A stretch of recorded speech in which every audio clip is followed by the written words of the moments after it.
বিসমিল্লাহির রহমানির রহিম। আসসালামু আলাইকুম। কেমন আছেন বন্ধুরা? আশা করি আল্লাহর রহমতে ভালো আছেন। আমি আলহামদুলিল্লাহ আমার পরিবার নিয়ে আছি কোনো রকম। আজকে নতুন একটা রেসিপি নিয়ে আসলাম। বোনের বাড়িতে বেড়াতে গিয়ে কি রান্না করলাম সেটাই আপনাদের মাঝে শেয়ার করতে আসছি। দেশ ও দেশের বাইরে আমার যে বন্ধুরা ভিডিওটা দেখতেছেন সবাইকে অসংখ্য ধন্যবাদ। বন্ধুরা, আমার চ্যানেলে যারা নতুন বন্ধু আছেন অবশ্যই চ্যানেলটিকে সাবস্ক্রাইব করে পাশে থাকবেন আর বেল আইকনটি অল করে দিবেন যেন আমি ভিডিও দেওয়ার সাথে সাথে নোটিফিকেশনটা আপনাদের মাঝে পৌঁছে যায়। আজকে রেসিপিটা দেখে বুঝতে পারছেন কি আনছি। আমি আজকে গরুর মাংস আর মুরগির মাংস মিক্স করে বোনের বাড়িতে ছেলের বার্থডে হয়েছিল, বার্থডের ভিডিও আছে ইনশাল্লাহ সামনে দিব। ওই বিরিয়ানিটা আপনাদের মাঝে শেয়ার করতে আসলাম। রান্না করেছি দু বোনে মিলে, সেই জন্য আমি ক্যামেরা বন্দি করে নিলাম আপনাদের মাঝে শেয়ার করার জন্য। অনেক সুস্বাদু হয়েছিল এই বিরিয়ানিটা। মুরগির মাংস আর গরুর মাংস মিক্স বিরিয়ানি দারুণ হয়েছিল। দেখুন, দেখতে যেরকম ইয়ামি লাগতেছে খেতেও তার থেকে দ্বিগুণ মজা হয়েছিল। ভাতের চাউল দিয়ে চিকন ভাতের চাউল দিয়ে বাসমতি চাউল দিয়ে আপনার বিরিয়ানিটা রান্না করা হয়েছিল। অনেক সুস্বাদু হয়েছে, দুর্দান্ত স্বাদ হয়েছিল। দেখুন কালারটা মাশাআল্লাহ অনেক সুন্দর হয়েছে। মূল রেসিপিটা সম্পূর্ণ আপনাদেরকে দেখাইতে পারিনি, আমি একটু একটু করে ভিডিও করে নিয়েছি তার জন্য। দেখুন আমি নেড়ে চেড়ে এটা হচ্ছে শেষ পর্যায়ে এটা আপনাদেরকে দেখিয়ে দিচ্ছি কালারটা কেমন হয়েছে। এই দেখুন গরুর মাংস আর বুটের ডাল আলু একসাথে সব আগে সিদ্ধ করে নিয়েছি। এগুলো আর দেখাতে পারিনি, বেড়াতে গিয়েছিলাম তার কারণে একটু একটু করে ভিডিও করে নিয়ে আসছি।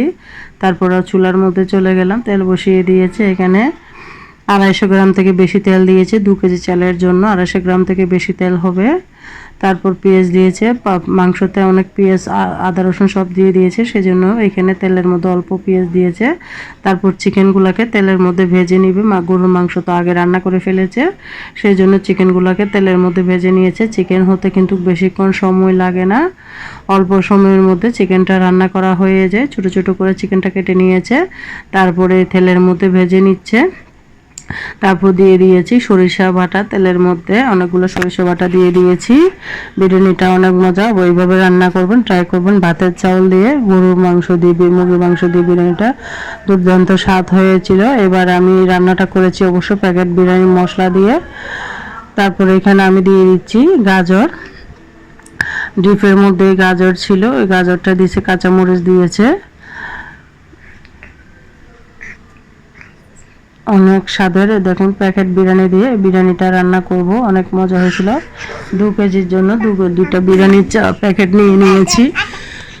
এখানে গাজরগুলো দিয়ে দিয়েছি, ডিপের মধ্যে সংরক্ষণ করে রেখেছিল। আপনারা চাইলে গাজর যখন সস্তা থাকে তখন ডিপের মধ্যে সংরক্ষণ করে রাখতে পারেন। আমি 1 প্যাকেট বিরিয়ানির মশলা এখন দিয়ে দিয়েছি, আর 1 প্যাকেট বিরিয়ানির মশলা ভাত হওয়ার আগে দিয়ে দিব, কারণ সুঘ্রাণটা যেন থাকে, সেই জন্য 1 প্যাকেট মশলা মাংসের মধ্যে আমি দিয়ে ভালো মতো কষিয়ে নিচ্ছি। সম্পূর্ণটা আপনাদের মাঝে শেয়ার করতে পারি নাই, কারণ বেড়াতে গিয়েছি, বুঝতে পারছেন। অল্প অল্প করে ভিডিও ক্যামেরা বন্দি করে নিয়ে আসলাম শুধু আপনাদেরকে কিভাবে রান্না করছি সেটা দেখার জন্য। তারপর এখানে আমি টমেটো সস দিয়ে দিয়েছি, ফ্রিজে টমেটো সিদ্ধ করে রেখেছিল। এখানে ভাতের চাউলগুলোকে ধুয়ে ভিজিয়ে রেখেছে, চিকন চাউল দিয়ে রান্না করেছে, অনেক মজা হয়েছিল। ভাতের চাউল দিয়ে মুরগির মাংস আর গরুর মাংস দিয়ে মিক্স বিরিয়ানি দুর্দান্ত স্বাদ হয়েছিল। অবশ্যই আপনারা বাসায় ট্রাই করবেন। দুপুরবেলা অনেক কিছু খেয়েছিলাম, রাত্রেবেলা বিরিয়ানিটা রান্না করেছে। দুপুরবেলা খানার আইটেম ছিল মুরগি, মাছ, সবজি, ডিম, অনেক কিছু রান্না করছিল, খেয়েছিলাম। ওগুলো আর ক্যামেরা বন্দি হয় না, এগুলো রাতের জন্য বিরিয়ানিটা পাকিয়েছিল। 2 কেজি চাউলের বিরিয়ানি, আপনারা 1 কেজি থেকেও বেশি গরুর মাংস দিয়েছে। তারপর এখানে 1/2 কেজি থেকেও বেশি মুরগির চিকেন দিয়ে দিয়েছে। দেখুন চিকেনগুলোকে রান্না করে আমি একটা প্লেটে নিয়ে নিয়েছি। আমি রান্না করেছি, আমার বড় বোন আর আমি রান্না করেছি। তারপর দেখুন মশলার মধ্যে কিন্তু চাউলগুলোকে ঢেলে দিয়েছে, বা একটু তেলের মধ্যেই ঢেলে দিয়েছে, ঢেলে নেড়ে চেড়ে নিচ্ছি। দেখুন তেলের মধ্যে দিয়ে নেড়ে চেড়ে দিচ্ছি। মশলা আর তেলের মধ্যে চাউলগুলো দিয়ে অনেকক্ষণ ধরে কিন্তু চুলা গাছটা কমিয়ে ভেজে নিয়েছিলাম। আপনারা ওইভাবে মশলার মধ্যে ভেজে নেবেন, তারপর ভাতটা খেতে জর্জরা হবে। এখানে গরম পানি দিয়ে দিয়েছি, একদম ফুটন্ত গরম পানি দিবেন। বোনের বাসায় যেহেতু সিলিন্ডার, সেই জন্য ফুটন্ত গরম পানি দিয়েছে। আপনারা বাসায় লাইনের গ্যাস হলে অবশ্যই ঠান্ডা পানি দিয়ে রান্না করতে পারবেন, সমস্যা নেই, তবে গরম পানি দিয়ে রান্না করলে ভালো। যখন বেশি চাল 2 কেজি চাউলের বিরিয়ানি রান্না করতেছে সেই জন্য।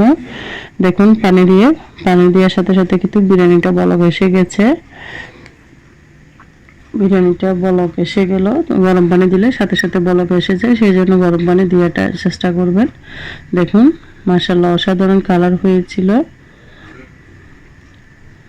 অনেক মজাদার, অনেক লোভনীয় হয়েছে। এবার মুরগির মাংসগুলোকে দিয়ে দিয়েছি। ভাত কিন্তু হাফ সিদ্ধ হয়ে গিয়েছে, কারণ এই চাউলটা হতে বেশিক্ষণ সময় লাগে না। হাফ সিদ্ধ চাউলগুলা ওরা খায় ওদের যখন সিলিন্ডার, সেই জন্য এবার গরুর মাংস, আলু, বুটের ডাউলগুলো একসাথে দিয়ে দিয়েছে। মাংসগুলাকে ঢেলে দিয়েছে। চাউল যখন হাফ সিদ্ধ হয়ে যাবে তখন দিবেন। চুলা হচ্ছে সিদ্ধ চাউলের ভাত, একটু হতে সময় লাগে, সেই জন্য ভাত অর্ধেক রান্না হলে তারপর আপনারা মাংস যেটা দিয়ে রান্না করেন ওই মাংসটা ঢেলে দিবেন অবশ্যই।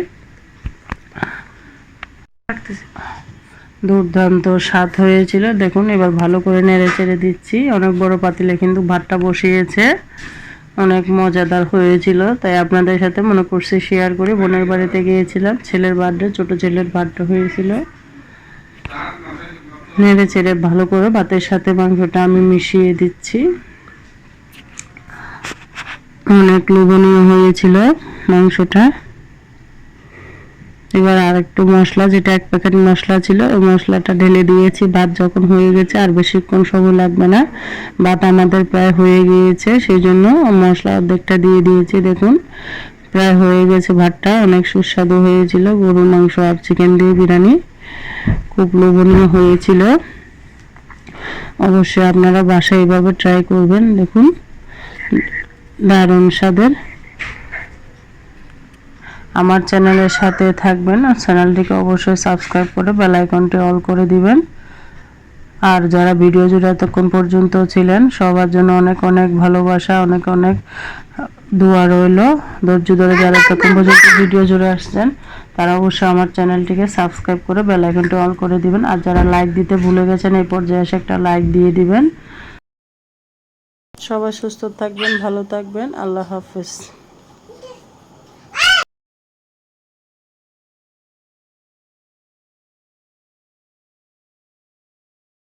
আসসালামু আলাইকুম ওয়া রাহমাতুল্লাহি ওয়া বারাকাতুহু।